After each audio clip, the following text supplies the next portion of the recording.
You're too insecure to handle a successful woman, she spat at me when I asked about her boss.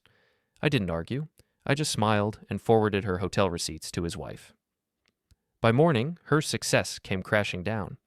But I'm getting ahead of myself. Let me back up to where this whole mess started, because the devil's always in the details. And Miranda Tate, my wife of 18 years, had become quite the expert at hiding those details. It was a Tuesday night in October, the kind of evening in Middletown, Ohio, where the air carries that metallic bite of coming winter and the streetlights flicker like fading fireflies over cracked sidewalks. I was under the hood of my '98 Ford pickup in our driveway, wrestling with a stubborn alternator that had been giving me grief for weeks. The truck was older than dirt and twice as reliable as most people I knew, which wasn't saying much these days. The wrench slipped, and I scraped my knuckles raw against the engine block. "Piece of junk," I muttered, though I meant it affectionately. That truck had been with me longer than most of my friendships had lasted. That's when I heard the voices drifting through our kitchen window, Miranda's sharp lawyer tone cutting through the evening air like a scalpel through skin. "Mom's boss treats her with respect," my 17-year-old daughter Emma was saying, her voice carrying that particular brand of teenage righteousness that could slice through steel. "Maybe you should try it sometime, Dad." I paused, my hand still gripping the wrench. Through the window, I could see Miranda's silhouette gesturing dramatically, probably practicing one of her courtroom performances on our own daughter. "Your father wouldn't understand," Miranda replied, her voice dripping with that condescending tone she'd perfected over the past year. "Philip appreciates ambition. He recognizes talent when he sees it." Philip, her boss at Henderson, Weston, and Associates. The man whose name had been popping up in our dinner conversations with increasing frequency, always accompanied by Miranda's glowing descriptions of his visionary leadership and mentoring style. "Dad's just threatened by successful women," Emma continued, and I could practically hear her rolling her eyes. "It's like so obvious." I set down the wrench and wiped my hands on an old shop rag, listening to my own daughter dissect my character flaws with the casual cruelty that only teenagers can muster. The funny thing was, I wasn't threatened by successful women. I was married to one, after all. Or at least, I thought I was. Miranda had clawed her way up from a small-town paralegal to a corner office at one of Ohio's most prestigious law firms. I was proud of her, genuinely proud. What bothered me wasn't her success. It was the way she'd started wearing it like armor against our marriage. "Geoffrey just doesn't understand the demands of corporate law," Miranda was saying now, using my full name the way she did when she wanted to sound important. "The long hours, the client dinners, the weekend conferences. Philip gets it because he lives it." I closed the truck's hood with perhaps more force than necessary. The metallic clang echoed through our quiet neighborhood like a gunshot, and the voices in the kitchen fell silent. Inside, I found Miranda and Emma sitting at our kitchen island, 2 cups of coffee between them like a peace treaty. They looked up when I entered, and I caught something in Miranda's expression, a flicker of guilt, maybe, or annoyance at being overheard. "How's the truck?" she asked, her tone carefully neutral. "Still running," I replied, washing my hands at the sink. "Unlike some things around here." Emma snorted. "Dad, you're so dramatic." "Am I?" I turned to face them both, studying my wife's face in the warm kitchen light. She was still beautiful at 38, with sharp cheekbones and dark hair that she'd started wearing in an expensive-looking style that probably cost more than my truck payment. I was just thinking about how success seems to require a lot of evening hours these days. Miranda's jaw tightened almost imperceptibly. "Some of us have demanding careers, Geoffrey. Not everyone gets to close up shop at 5 and call it a day." "Right," I said, drying my hands slowly. "Must be nice having such a supportive boss. What's his name again? Philip?" "Philip Weston," she corrected, and there it was, that slight softening in her voice when she said his name, like she was tasting something sweet. "He's a partner at the firm." "And married?" The question hung in the air like smoke from a house fire. Emma looked between us, suddenly sensing the undercurrent of tension that had been building in our house for months. "Of course he's married," Miranda said, but her voice carried just a hint of defensiveness. "To Caroline. She's lovely." "I'm sure she is," I replied, though I was already wondering what Caroline Weston might think about her husband's habit of keeping my wife out until midnight 3 nights a week. Emma's phone buzzed, and she glanced at it with the practiced efficiency of someone who'd grown up with the internet as a constant companion. "I've got homework," she announced, clearly eager to escape whatever domestic drama she'd accidentally triggered. After she left, Miranda and I stood in our kitchen, the silence stretching between us like a chasm. The refrigerator hummed. The clock on the microwave blinked 9:47 p.m. in accusatory green digits. "You're being paranoid," Miranda said finally. "Am I?" I leaned against the counter, studying her face. When's the last time we had dinner together? Just us, I mean. No work calls, no urgent emails, no mysterious late-night emergencies. She sighed, the sound carrying 18 years of accumulated frustrations. This is exactly what I'm talking about, Geoffrey. You're so insecure about my success that you can't be happy for me. I'm not insecure about your success, Miranda. I'm concerned about your priorities. My priorities? Her voice rose slightly. My priorities are providing for this family, making something of myself. Not everyone can be content fixing trucks and pretending that's enough. The words hit harder than I'd expected. I'd built my auto repair business from nothing, turning it into one of the most respected shops in 3 counties. It wasn't glamorous work, but it was honest, and it had paid for this house, Emma's private school, and Miranda's law school loans. Right, I said quietly. Well, I'll let you get back to your important work. I'm sure Philip's waiting for your call. I started to leave the kitchen, but Miranda's voice stopped me. Don't be like this, Geoffrey. You're better than petty jealousy. I turned back to look at her, this woman I'd loved since college, who'd shared my bed and my dreams for nearly 2 decades. She was looking at me with something that might have been pity, and that's when I realized our marriage had already ended. I just hadn't gotten the memo yet. You're right, I said. I am better than that. That night, I lay awake listening to Miranda type emails on her laptop beside me, the soft clicking of keys like rain against a window. She was always working now, always connected to that office, to that world where Philip Weston waited with his visionary leadership and his appreciation for her talents. I stared at the ceiling and wondered when exactly I'd become the villain in my own marriage. When had providing stability become a character flaw? When had 18 years of partnership become something to be embarrassed about? Around midnight, Miranda finally closed her laptop and settled into sleep. I waited until her breathing became deep and regular, then slipped out of bed and padded downstairs to my home office. I opened our shared laptop, the one we used for household finances and family photos, and pulled up our joint checking account. Miranda had always been meticulous about money, categorizing every expense, tracking every dollar. It was one of the things I'd admired about her. But lately I'd noticed some irregularities. Small things, mostly. Uber rides that didn't make sense geographically, restaurant charges on nights when she'd claimed to be working late at the office, and then there were the hotel charges.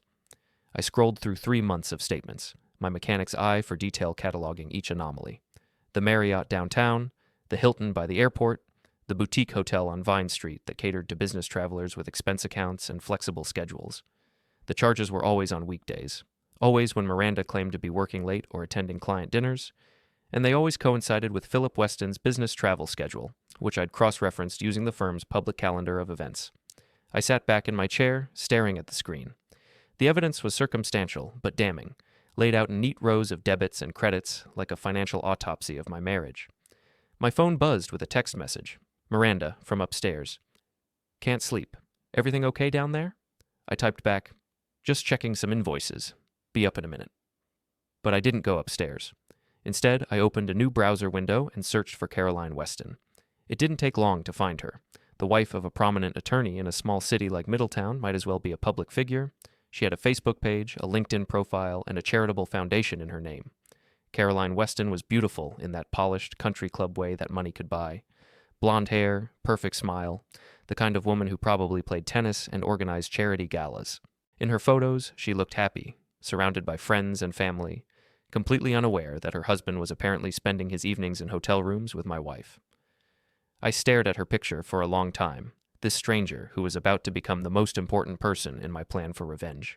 Because that's what this was becoming, not just the end of my marriage, but the beginning of something else entirely. Miranda wanted to call me insecure? Fine. But insecure men sometimes secure evidence better than anyone expects. I screenshot the hotel receipts, cross-referenced them with the business travel calendar, and compiled everything into a neat folder on my desktop. Then I found Caroline Weston's email address, listed publicly on her charity foundation's contact page, and composed a message I wouldn't send. Not yet, but soon. The next morning arrived with the kind of gray drizzle that makes Middletown look like a Stephen King novel waiting to happen. I was up before dawn, as usual, coffee brewing while Miranda slept off another late night of work. The house felt different now that I knew what I knew, like walking through a museum of my own naivety. Emma stumbled downstairs around 7, earbuds in, scrolling through her phone with the single-minded focus of her generation. She barely glanced at me as she grabbed a yogurt from the fridge. "Morning, sunshine," I said. She pulled out one earbud. "Dad, that's literally so cringe." "Everything's cringe when you're 17," I replied, pouring myself another cup of coffee. Wait until you're 40. Then everything's just disappointing. God, you're in a mood. She grabbed her backpack and headed for the door. Mom's giving me a ride today.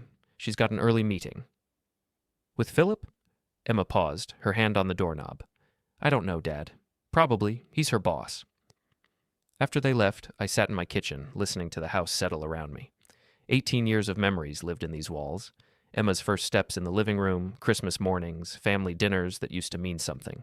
Now it felt like a museum exhibit. The American Family, circa 2005-2023.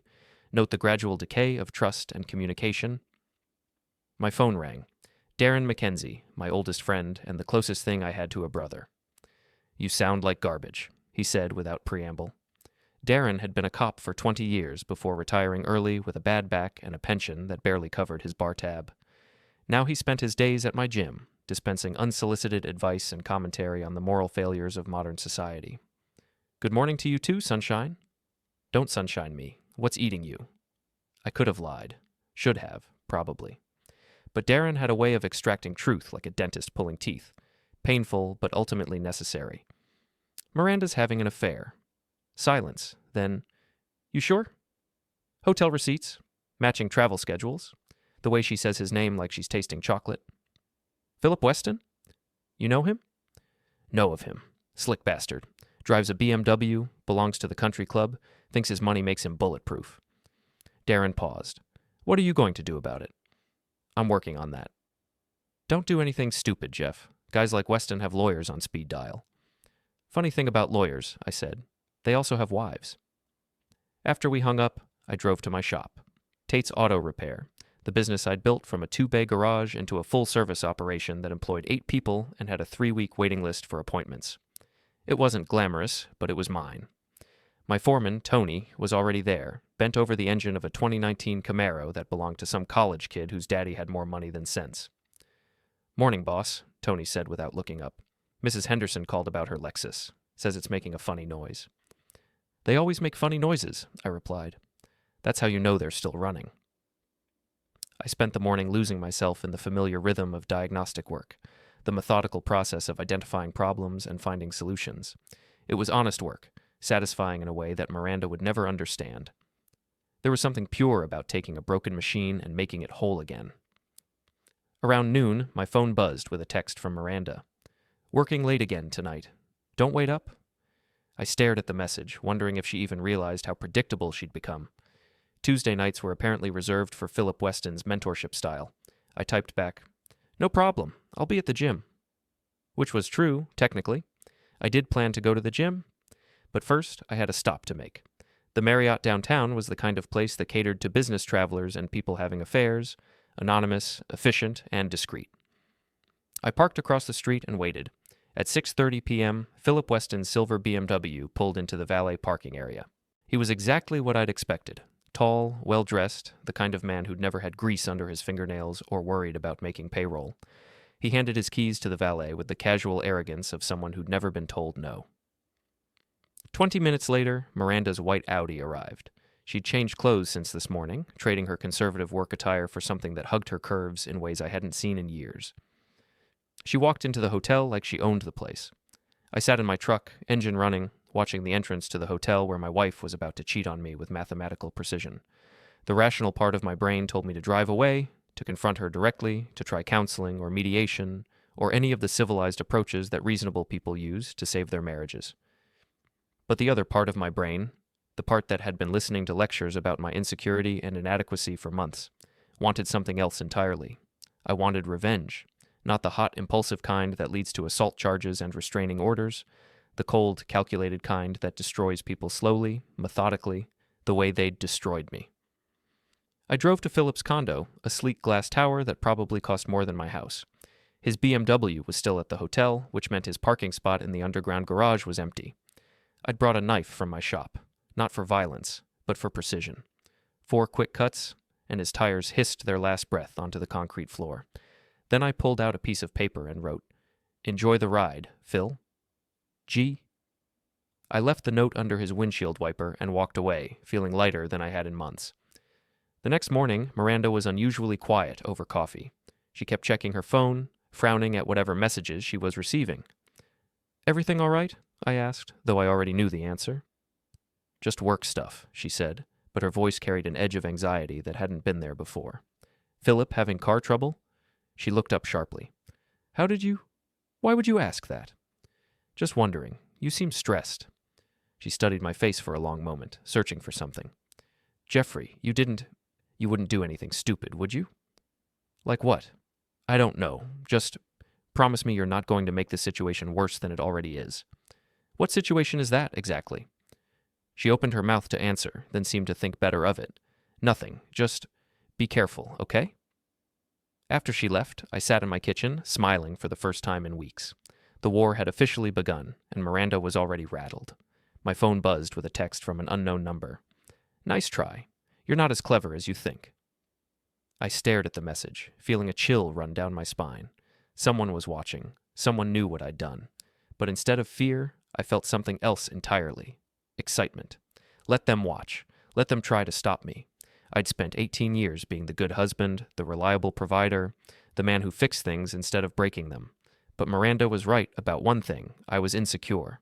Insecure enough to secure evidence, insecure enough to plan carefully, insecure enough to make sure that when this was over, everyone would know exactly who the real villain was. And it wasn't going to be me. The anonymous text message changed everything. Suddenly, I wasn't just dealing with an unfaithful wife and her arrogant boss. Someone else was playing this game. Someone who knew my moves before I made them. I spent the next 3 days acting like nothing had happened, going through the motions of normal life while my mind raced through possibilities. Who had sent that message? How did they know about the tires? And more importantly, what did they want? The answer came on Friday night at Emma's school awards ceremony. Middletown High's auditorium was packed with parents pretending to care about academic achievements while secretly checking their phones. I sat in the back, watching Miranda work the room like a politician at a fundraiser. She'd positioned herself near the front, chatting with other parents about college applications and SAT scores. That's when I saw him. Philip Weston stood near the stage, looking like he belonged there, shaking hands with the principal and nodding thoughtfully at whatever educational wisdom was being shared. He was handsome in that generic country club way that women seem to find irresistible. Silver at his temples, expensive suit, the kind of smile that had probably closed 1,000 deals. But what made my stomach clench wasn't his presence at my daughter's school event.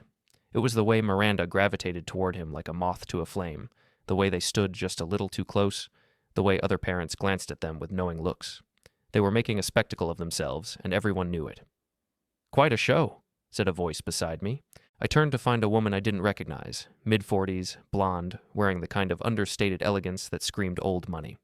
She was watching Miranda and Philip with the clinical interest of a scientist observing lab rats. "Excuse me?" "Your wife and my husband," she said, extending a perfectly manicured hand. "I'm Caroline Weston. I believe we have something in common." The world tilted slightly. Caroline Weston, Philip's wife, the woman whose email address I'd memorized but never used, was sitting next to me at my daughter's awards ceremony, watching our spouses conduct their affair in public. "Geoffrey Tate," I managed. "I know who you are," she said, her voice carrying a hint of amusement. "Nice work with the tires, by the way, very direct." My mouth went dry. For a split second, I wondered if I'd misheard her, if the noise of the auditorium and the lingering applause had scrambled my brain. "I don't know what you're talking about." The words came out automatically, a reflex honed by years of avoiding unnecessary conflict. "Of course you don't." She smiled, and it was like looking at a beautiful predator. Calm, confident, utterly aware of where she stood in the food chain. There was no anger in her expression, no shock or outrage, just interest. "Don't worry, Mr. Tate. I'm not here to cause trouble. I'm here to prevent it." Her gaze flicked briefly toward the school entrance, then back to me, as if she were already several steps ahead in a game I'd only just realized was being played. Before I could respond, the ceremony began. The principal stepped up to the podium, the microphone squealed softly, and the room shifted its attention forward. Emma walked across the stage to accept an award for academic excellence, her shoulders squared, her smile proud and a little shy. I forced myself to clap and smile like a proud father while my world rearranged itself around Caroline Weston's presence. Every sound felt distant, muffled, as if I were underwater, aware only of the fact that something fundamental had changed. After the ceremony, Carolyn followed me to the parking lot. I could feel her presence without turning around, the soft click of her heels matching my pace. "We need to talk," she said, as if this were the most natural thing in the world. I don't think that's a good idea. I stopped beside my car, keys clenched in my hand. Mr. Tate. Geoffrey. May I call you Geoffrey? She didn't wait for an answer. We're both adults dealing with a rather pedestrian problem. Our spouses are having an affair. The question is, what are we going to do about it? Her tone was conversational, almost friendly, which somehow made the words hit harder. I looked back toward the school, where Miranda and Philip were still talking, their heads bent together in intimate conversation, while other parents streamed past them toward the parking lot. They looked comfortable, familiar, like people who had nothing to hide. What do you suggest? I asked finally. Coffee, Caroline said. Tomorrow morning, there's a little place called Grind on 5th Street. Do you know it? She watched my face closely as she spoke, cataloging reactions. I nodded. 10 o'clock? And Geoffrey? She smiled that predatory smile again, the kind that promised consequences. Bring your evidence. I have a feeling we're going to be very good partners.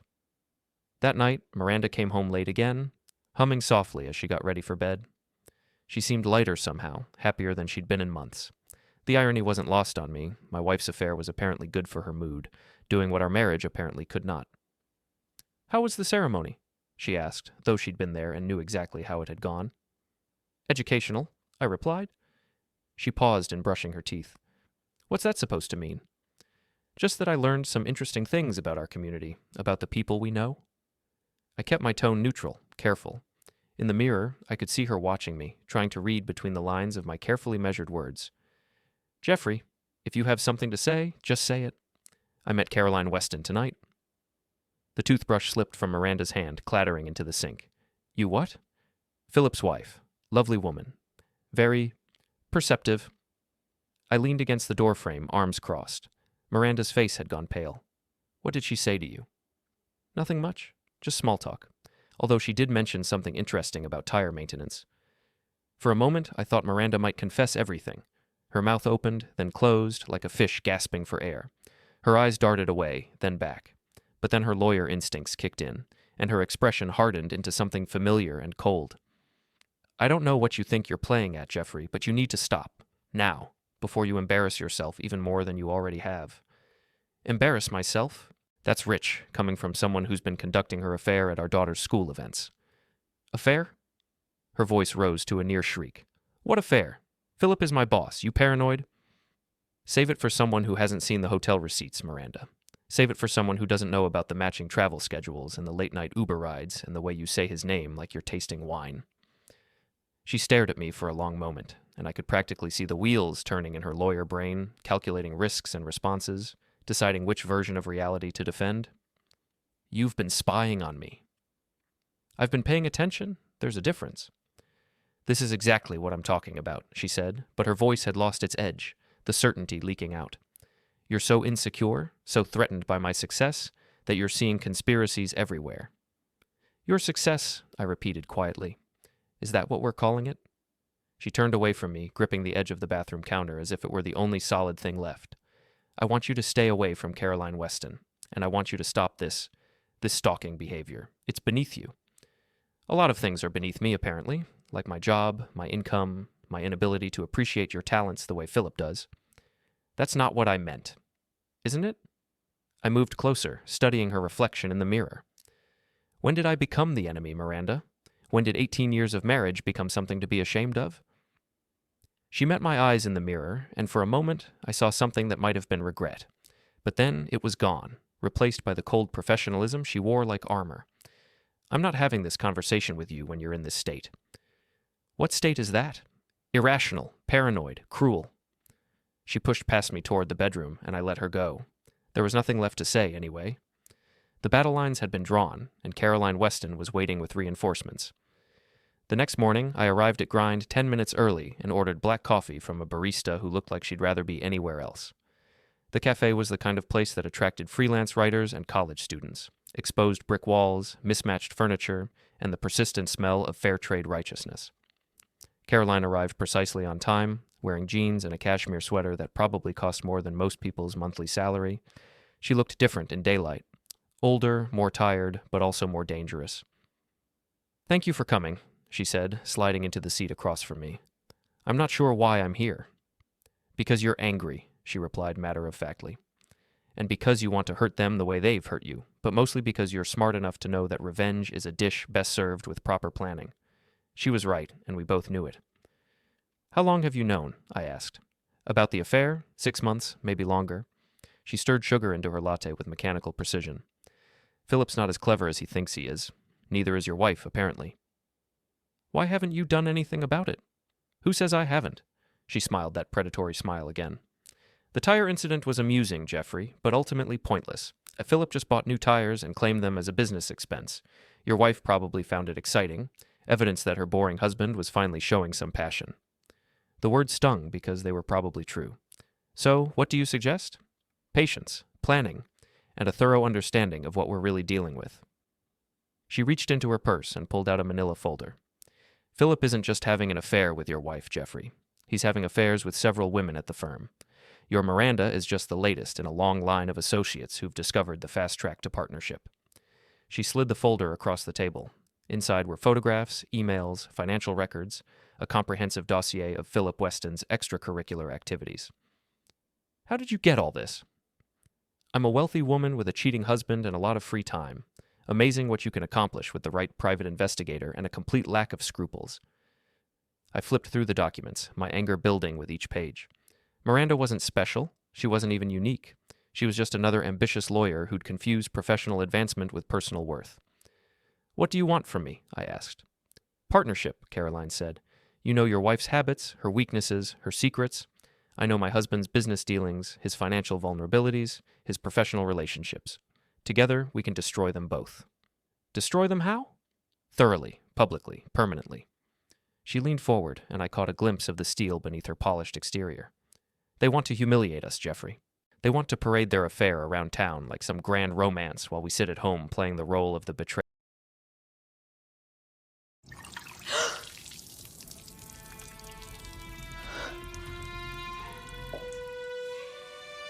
Smile, because this is the last good day of your life.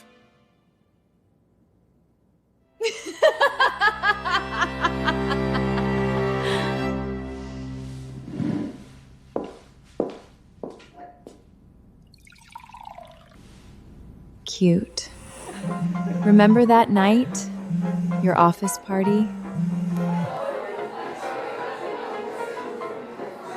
Daniel, take Sarah home. Something urgent came up.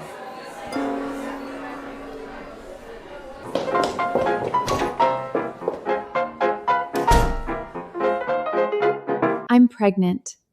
Who do you think the father is?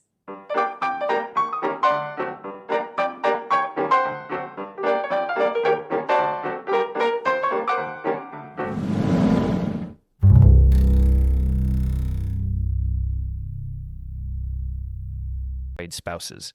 I say we give them something to really worry about. I closed the folder and looked at this woman, this stranger who'd become my unlikely ally in a war I hadn't asked for but was apparently going to fight.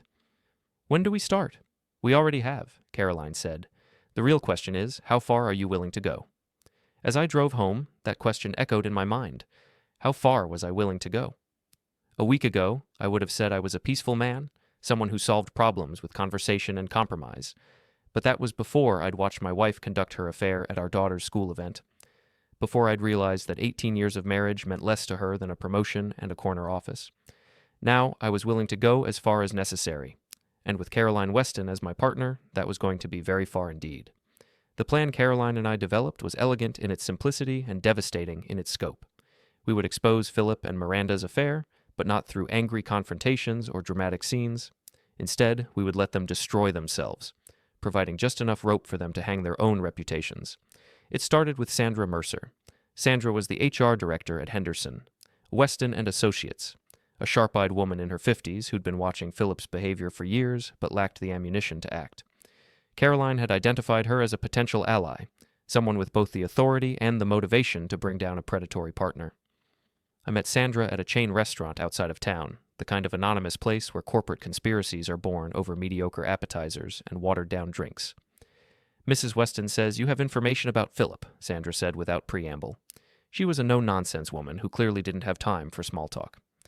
I have evidence that he's been using his position to coerce female associates into inappropriate relationships, I replied, sliding Caroline's folder across the table. Sandra's expression didn't change as she flipped through the documents, but I could see her mind working, cataloging the implications. This is comprehensive, she said finally. Caroline is very thorough. And what do you want in return for this information? Justice, I said, and maybe a little poetic revenge. Sandra closed the folder and looked at me directly. Mr. Tate, I want you to understand something. If I act on this information, it won't just affect Philip Weston. Your wife will likely lose her job as well. The firm can't afford to keep someone who's been involved in this kind of scandal. I understand. Do you? Because once this starts, there's no going back. Your marriage, your family, your daughter's perception of her mother, everything changes. I thought about Emma, about how she'd defended Miranda's success, how proud she was of her mother's career. This would shatter that pride, replace it with shame and embarrassment. But then I thought about Miranda and Philip at the school ceremony, flaunting their affair in front of our neighbors and friends, making me look like a fool while they played out their romantic fantasy. I understand, I repeated. Sandra nodded. Give me a week. That week was the longest of my life. I went through the motions of normalcy, working at the shop, eating dinner with my family, pretending to watch television while Miranda typed emails on her laptop. But underneath the surface, I was vibrating with anticipation, waiting for the other shoe to drop. It dropped on a Wednesday morning. I was at the shop, elbow deep in the engine compartment of a Honda Civic, when my phone rang. Miranda's number. Geoffrey. Her voice was tight, controlled, but I could hear the panic underneath. I need you to come home, now. What's wrong? Just come home, please. I found her in our kitchen, still in her pajamas at 11 a.m., staring at her laptop screen like it contained the secrets of the universe. Her face was pale, her hands shaking slightly as she reached for her coffee mug. What happened? I asked, though I already knew. I've been suspended, she said quietly, pending an investigation into my conduct. What kind of conduct? She looked up at me, and I saw something I'd never seen before in Miranda's eyes. Genuine fear. They know, Geoffrey. About me and Philip. Someone gave HR a complete file. Photos, emails, financial records. They know everything. I sat down across from her, arranging my face into an expression of shocked concern. How is that possible? I don't know. She was crying now, quiet tears that she wiped away with the back of her hand. Someone's been watching us, documenting everything. They even have security footage from the hotels. Security footage? Parking garage cameras. Lobby cameras. Someone requested all of it, compiled it into a timeline. She laughed bitterly. It's like watching a documentary about my own stupidity. I reached across the table and took her hand, surprised by how cold it felt. What happens now? The partners are meeting this afternoon to decide whether to fire me outright or just demote me back to associate level. Either way, my career is over. Nobody's going to hire someone who's been involved in this kind of scandal. And Philip? Her face hardened. Philip's been placed on administrative leave pending a full investigation. Apparently, I'm not the first associate he's been involved with. There are 3 other women who've come forward with similar stories. I felt a surge of satisfaction that I tried to hide. Caroline's intelligence had been accurate. Miranda was just the latest in a pattern of predatory behavior. I'm sorry, I said, and part of me actually meant it. Not sorry about the affair, but sorry about the woman Miranda had become, the choices that had led her to this moment. Are you? She asked, studying my face. Because you don't look surprised, Geoffrey. You look satisfied. I'm not satisfied that you're hurting. But you're not surprised that I'm getting what I deserve. I didn't answer, and that was answer enough. That afternoon, while Miranda waited for the partner's decision, I drove to Caroline's house, a sprawling colonial in the kind of neighborhood where the lawns are always perfect and the secrets are always dark. She answered the door with a glass of wine in her hand, despite it being barely 3 o'clock. I take it Sandra came through, she said. Miranda's been suspended. Philip, too. Excellent. She led me into her living room, a study in understated elegance that probably cost more than my annual income. How are you feeling about it? Honestly, I'm not sure. Caroline settled into an armchair and studied me over the rim of her wine glass. Having second thoughts? Not exactly. It's just seeing her like that this morning, realizing that her career is probably over. I shrugged. I didn't expect it to feel so final. Regret is natural, Caroline said. But remember why we're doing this. They made a choice to betray us, to humiliate us publicly while conducting their tawdry little affair. This is simply the natural consequence of their actions. What about Philip? How's he handling it? Caroline's smile was sharp enough to cut glass. Philip is discovering that his charm and connections can't protect him from a properly documented pattern of harassment. The firm's insurance company is already demanding his resignation to limit their liability exposure. And financially? Well, that's where things get interesting. She set down her wine glass and leaned forward. Philip has been using firm resources to fund his affairs, hotel rooms charged to client accounts, dinners claimed as business expenses, even gifts purchased with the company credit card. It's not technically embezzlement, but it's close enough to void his partnership agreement. Which means?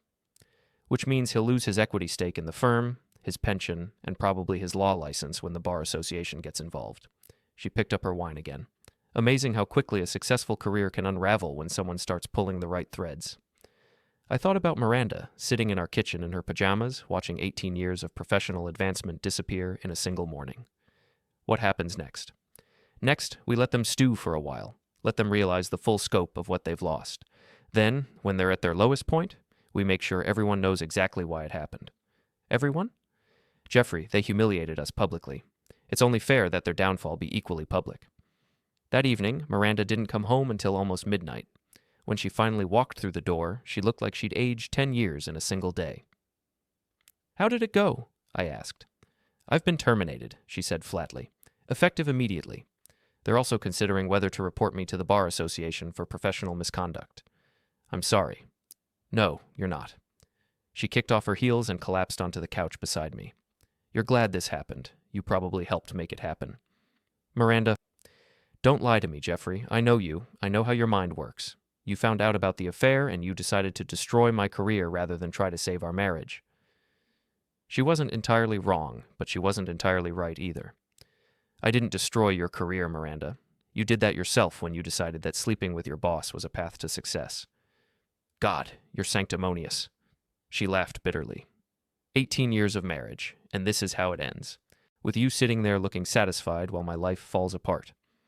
Your life isn't falling apart because of me. It's falling apart because you made choices that had consequences. Consequences? She shook her head. You want to know about consequences, Geoffrey? Emma knows. She figured it out when her friends started texting her about the rumors. Your daughter now knows that her mother is the kind of woman who has affairs with her boss. The satisfaction I'd been feeling evaporated instantly. What did you tell her? The truth. That I made mistakes, that I hurt people I love, and that sometimes there's no way to fix what you've broken. We sat in silence for a while, the weight of 18 years of shared history settling between us like dust on old furniture. What happens now? I asked finally. Now? Now I figure out how to rebuild my life from scratch. Find a new job if anyone will hire me. Try to repair my relationship with our daughter. File for divorce, probably. Miranda, don't, she said quietly. Don't pretend you want to work this out. Don't pretend you still love me after what I've done. We both know this marriage ended months ago. We're just finally admitting it. She was right, of course. But hearing her say it out loud felt like watching a building collapse in slow motion. Inevitable, but still shocking when it finally happens. For what it's worth, I said, I did love you. For a very long time. I know, she replied. I loved you too. But love wasn't enough, was it? The next morning, Miranda was gone. She'd packed a suitcase and left a note saying she was staying with her sister in Columbus until she figured out her next steps. The house felt empty without her, like a theater after the last performance. Emma found the note when she came down for breakfast. Where's Mom? She asked. She's staying with Aunt Jennifer for a while. Because of the affair? I looked at my daughter, 17 years old, caught between childhood and adulthood, trying to process her mother's fall from grace. Because our marriage is over, I said, and sometimes people need space to figure out what comes next. Emma nodded, but I could see the hurt in her eyes. Her mother had been her hero, the successful professional woman who'd shown her that anything was possible. Now that Hero had clay feet, and Emma was struggling to reconcile the woman she'd admired with the woman who'd betrayed her family. Dad, she said quietly. Yeah? I'm sorry. About what I said before, about you being insecure, I didn't understand what was really happening. You don't need to apologize, Em. You were defending your mother. That's what daughters are supposed to do. But I was wrong, and I hurt you. I pulled her into a hug, this almost adult child who was learning that the world was more complicated than she'd imagined. We all make mistakes, I said. The important thing is learning from them. But even as I comforted my daughter, I couldn't shake the feeling that my own learning was just beginning. Miranda and Philip had lost their careers, their reputations, and their futures. I'd gotten everything I thought I wanted, so why did it feel like I'd lost something too? 3 weeks after Miranda left, I was still asking myself that question. The house felt like a mausoleum, filled with the ghosts of better times and the echo of my own footsteps. Emma had thrown herself into her senior year activities with the kind of manic energy that suggested she was avoiding dealing with her feelings. I couldn't blame her. I was doing the same thing. The town, meanwhile, had embraced the scandal with the enthusiasm of people who'd been starved for entertainment. Miranda and Philip's affair had become the subject of coffee shop conversations and neighborhood gossip. I'd become a minor celebrity, the wronged husband who'd brought down a powerful attorney and his ambitious wife. It should have felt like victory. Instead, it felt hollow. That's when Janet Morrison entered the picture. Janet had been Miranda's closest friend since law school, a sharp-tongued woman who worked in marketing for a pharmaceutical company. She'd been conspicuously absent since the scandal broke, which I'd attributed to loyalty to Miranda. I was wrong. "Geoffrey," she said, appearing at my shop on a Tuesday afternoon like a bad omen in designer clothes, "we need to talk." I looked up from the engine I was working on, a 2015 Subaru that belonged to the mayor's wife. "Janet, I figured you'd be persona non grata around here, given your friendship with Miranda." "That's what I want to talk to you about." She glanced around the shop, taking in the organized chaos of tools and parts and honest work. "Can we go somewhere private?" I led her to my office, a cramped space that smelled like motor oil and coffee. Janet perched on the edge of a chair like she was afraid of getting dirty. "You think you're so clever," she said without preamble. "Excuse me?" "This whole revenge plot, destroying Miranda's career, ruining Philip's life, playing the victim while you orchestrate everyone's downfall." She smiled, and it wasn't pleasant. "You have no idea what you've stumbled into, do you?" I leaned back in my chair, studying her face. There was something different about Janet, something harder than I remembered. "Why don't you enlighten me?" "Miranda didn't have an affair because she was ambitious or dissatisfied with her marriage," Janet said. "She had an affair because I encouraged her to, because I fed her doubts about you, convinced her that she deserved better, introduced her to the idea that Philip was interested in her." The words hit me like a physical blow. "What?" "I orchestrated the whole thing, Geoffrey. The late nights, the hotel meetings, even the way they acted at Emma's school ceremony. I planned all of it." "Why?" Janet's smile widened. "Because 5 years ago you fired me from your shop. Do you remember? I was working part-time in your office, handling your books, and you accused me of skimming money from the register." I did remember. Janet had been stealing small amounts over several months, thinking I wouldn't notice. When I confronted her with the evidence, she denied everything, claimed I was framing her because I was threatened by intelligent women. "You were stealing from me," I said. "I took maybe $300 over 6 months, pocket change, but you humiliated me, Geoffrey. You fired me in front of your other employees, told everyone in town that I was a thief. Do you have any idea what that did to my reputation? You brought that on yourself." "Did I? Or did you destroy my life because your fragile male ego couldn't handle being outsmarted by a woman?" I stared at her, pieces of a puzzle clicking into place. "You've been planning this for 5 years?"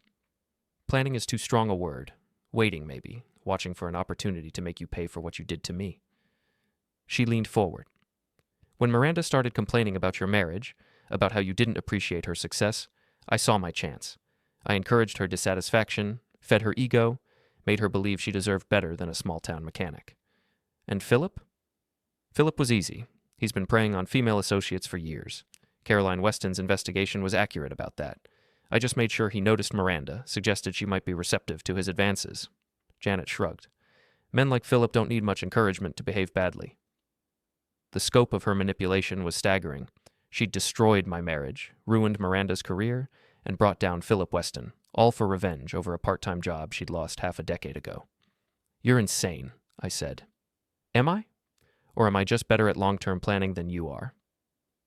She stood up, smoothing down her skirt. "The beautiful thing is, you did most of the work for me. I just had to plant the seeds and watch you water them with your own paranoia and wounded pride. Miranda's career is ruined. Her reputation. Miranda made her choices. I just made sure she had the opportunity to make them." Janet moved toward the door. "Besides, she'll land on her feet.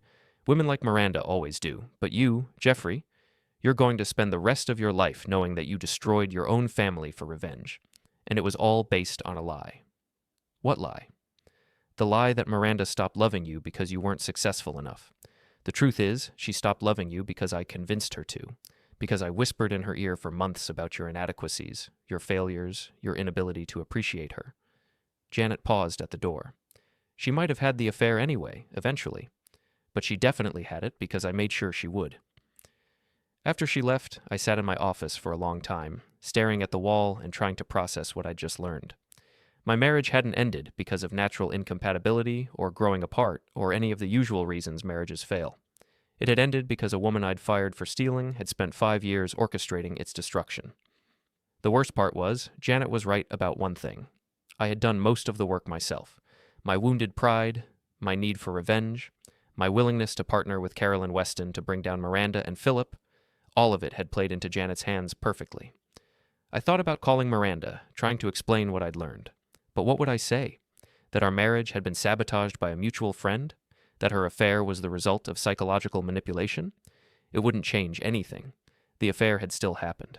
The trust was still broken. The love was still gone. That evening, Emma came home from school with news that felt like the final nail in the coffin of my old life. "Dad, there's something I need to tell you," she said, sitting across from me at the kitchen table where Miranda and I had eaten thousands of meals together. "What's that?" "I've been talking to Mom. She's not coming back, is she?" "No," I said. "I don't think she is." Emma nodded, absorbing this confirmation of what she'd already known. "She says she's going to move to Columbus permanently, start over there." "How do you feel about that?" "Sad. Angry. Confused." She shrugged. "Mostly just tired of feeling like my family is falling apart." "I'm sorry, Em. I know this isn't what you wanted." "Dad, can I ask you something?" "Of course." "Do you hate her? Mom, I mean?" The question caught me off guard. Did I hate Miranda? A month ago, I would have said yes without hesitation. She'd betrayed our marriage, humiliated me publicly, chosen another man over 18 years of shared history. But now, knowing about Janet's manipulation, understanding the web of lies and psychological pressure that had led to the affair, I wasn't sure what I felt. "I don't hate her," I said finally. "I'm angry with her, disappointed in the choices she made, but I don't hate her." "Good," Emma said, "because I don't want to have to choose between you." The next few months passed in a blur of legal proceedings and emotional adjustment. Miranda filed for divorce from Columbus, and we worked out the details through lawyers, custody arrangements for Emma, division of assets, spousal support. It was all very civilized and professional, which somehow made it more depressing than if we'd screamed at each other. Philip Weston lost his law license and moved to Florida, where Caroline couldn't follow him with divorce papers. Caroline herself had become something of a local celebrity, the wronged wife who'd brought down a predatory attorney. She'd started a nonprofit organization to help women in similar situations, turning her pain into purpose. Janet Morrison had disappeared from my life as suddenly as she'd reappeared, presumably satisfied that her 5-year revenge plot had reached its conclusion, and I was left alone in a house that felt too big, running a business that no longer gave me satisfaction, trying to figure out who I was supposed to be now that my role as wronged husband had played itself out. The answer came on a Saturday morning in late spring when I was cleaning out the garage and found a box of old photo albums. Pictures of Miranda and me in college, young and stupid and convinced we'd live forever. Our wedding day, both of us grinning like we'd won the lottery. Emma as a baby, then a toddler, then a little girl who thought her parents were the smartest, strongest, most wonderful people in the world. I sat on the garage floor, surrounded by the debris of my former life, and finally understood what I'd lost. Not just my marriage, not just my wife, but my identity as a man who fixed things instead of breaking them. Janet had been wrong about one thing. I wasn't going to spend the rest of my life knowing I'd destroyed my family for revenge. I was going to spend it learning how to build something new from the wreckage. That afternoon, I called Emma. "Dad?" She sounded surprised. We talked regularly, but I rarely called her during her weekend visits with friends. "Em, I want to ask you something, and I want you to be honest with me." "Okay. Do you think I'm a good man?" Silence. Then, "What kind of question is that?" The kind that a father asks his daughter when he's trying to figure out who he wants to be for the rest of his life. More silence. Then, "Dad, you made mistakes. You and Mom both made mistakes. But you're still my father, and I still love you, and I still think you're one of the good guys, even when you're not acting like it." Her voice was steady, not defensive, not pleading, just honest in a way that only your child can be. "Even when I'm acting like the villain?" I asked quietly, the word tasting bitter as I said it out loud. Especially then, she said without hesitation. Because villains who know they're villains can choose to be heroes instead. She didn't say it like a slogan or something she'd read online. She said it like a conclusion she'd reached on her own. After we hung up, I sat in my empty house and thought about choices, about how every story I'd been telling myself over the past months had been built around blame instead of responsibility. Miranda had chosen to have an affair, Philip had chosen to abuse his position, Caroline had chosen revenge, Janet had chosen manipulation and lies, and I had chosen to become the kind of man who destroyed lives instead of repairing them. I justified it at every step, told myself it was fairness, told myself it was justice, told myself that exposing the truth excused the cruelty of how I'd done it. But sitting there alone, with no one left to impress or punish, I finally admitted what it really was. Anger given permission to run my life. But Emma was right about one thing. Villains who know they're villains can choose to be heroes instead. And knowing it meant I couldn't pretend anymore. It was time to make a different choice. The next Monday, I drove to Columbus and knocked on the door of Miranda's sister's house. The drive gave me too much time to think. About what I'd say, about what I wouldn't say, about how easily this could turn into another argument if I wasn't careful. When the door finally opened, Miranda stood there, looking older and more tired than I remembered, but also somehow more at peace. The sharpness was gone. So was the defensiveness. "Geoffrey," she said, "what are you doing here?" There was surprise in her voice, but not fear. I came to apologize. She studied my face for a long moment, searching for sarcasm, accusation, some hidden agenda. Finding none, she asked, "For what?" "For choosing revenge over reconciliation, for partnering with Caroline to destroy your career instead of trying to save our marriage, for becoming the kind of man who breaks things instead of fixing them." I didn't rush the words. I let each one stand on its own. "Geoffrey." "I'm not asking for forgiveness," I said quickly. "I'm not asking you to come back or give me another chance. I just wanted you to know that I understand now what I became, and I'm sorry for it." That was all? No conditions? No expectations? Miranda stepped outside and closed the door behind her, the click of it sounding final in a way that felt right. "Janet told me she came to see you." "She did." "She told me what she'd done, how she'd manipulated the whole situation." Miranda's voice was quiet, controlled, but it carried weight. "I wanted to call you, to try to explain, but I didn't know what to say. The affair still happened, Geoffrey. Janet might have encouraged it, but I still made the choice." "I know." "There was no argument left in me. And you still chose revenge over trying to work things out." "I know that too." Admitting it didn't feel like losing anymore. We stood on her sister's front porch, two middle-aged people who'd loved each other once upon a time, trying to figure out how to say goodbye to 18 years of shared history without rewriting it as something hateful. "What happens now?" Miranda asked. "Now I go home and try to figure out how to be a better man than I've been. You rebuild your life here in Columbus. Emma graduates and goes to college. We learn how to be divorced parents who don't hate each other." The words felt fragile, but possible. "Is that possible?" "I think so," I said. "If we both choose to make it possible." Miranda nodded slowly. "I'd like that."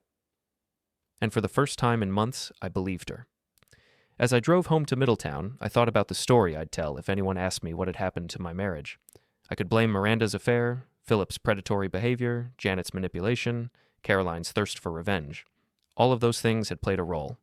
But the truth was simpler and more complicated than that. We'd all made choices, and those choices had consequences, and sometimes the consequences destroy everything you thought you knew about yourself. The real question wasn't who was to blame. The real question was what kind of person I wanted to be going forward. I'd spent months being the villain in my own story, and I'd discovered that villains don't get happy endings. They just get the satisfaction of watching other people's lives burn. But Emma was right. Villains who know they're villains can choose to be heroes instead.